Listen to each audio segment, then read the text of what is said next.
Төртінші сөз. Әрбір байқаған адам білсе керек. Күлкі өзі бір мастық екенін.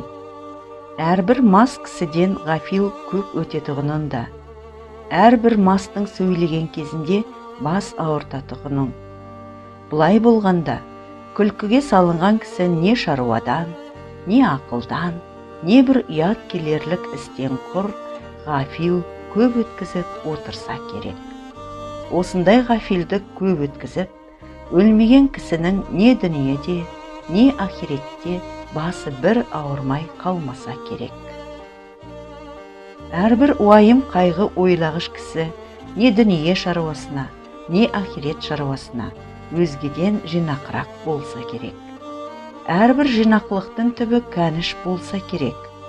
Енді олай болғанда, үнемі уайым қайғыменен жүре аламыз ба? Үнемі күлмей жүруге жан шыдайым екен. Жоқ, мен үнемі уайым қайғыменен бол демеймін. Уайым қайғысыздығына, уайым қайғы қылдағы, сол уайым қайғысыздықтан құтыларлық орынды харекет табу керек, кәм қылу керек. Әрбір орынды харекет өзі де уайым қайғыны азайтады. Орынсыз күлкіменен азайтпа, орынды харекетпен азайт. Шығар есігін таба алмай, уайым қайғының ішіне кіріп алып, қамалып қалмақ. Ол өзі де бір ант тұрғандық. Және әрбір жаман кісінің қылығына күлсең, оған рахаттанып күлме. Ыза болғаныңнан күл. Ызалы күлкі өзі де қайғы.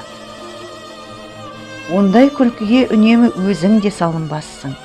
Әрбір жақсы адамның жақсылық тапқанына рахаттанып күлсен, оның жақсылықты жақсылығынан тапқандығын ғибрат көріп күл.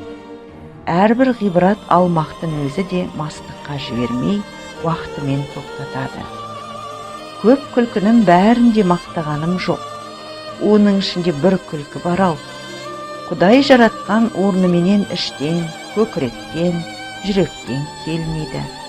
Қолдан жасап, сыртыменен бет аузын түзеп, бай-бай күлкінің әнін сәндеп, әдемішілік үшін күлетін бояма күлкі.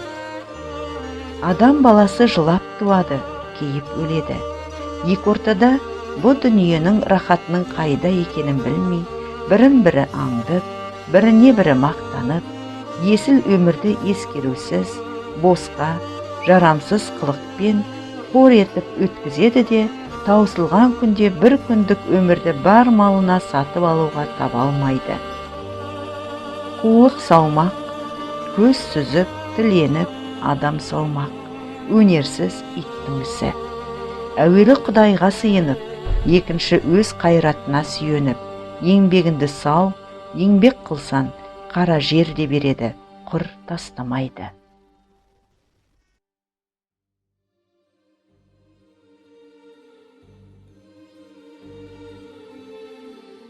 Бесінші сөз.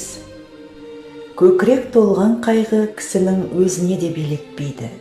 Бойды шымырлатып, буынды құртып, я көзден жас болып ағады, я тілден сөз болып ағады. Қазақтар, Құдай-ай, жас баладай қайғысыз қыла көр деп тілек тілегенін өзім көрдім.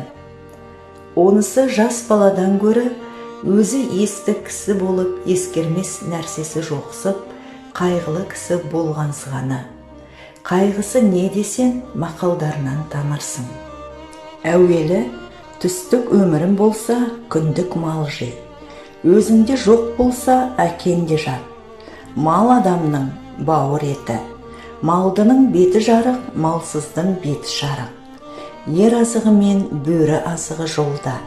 Ердің малы елде, еріккенде қолда. Берген перде бұзар, алаған қолым береген.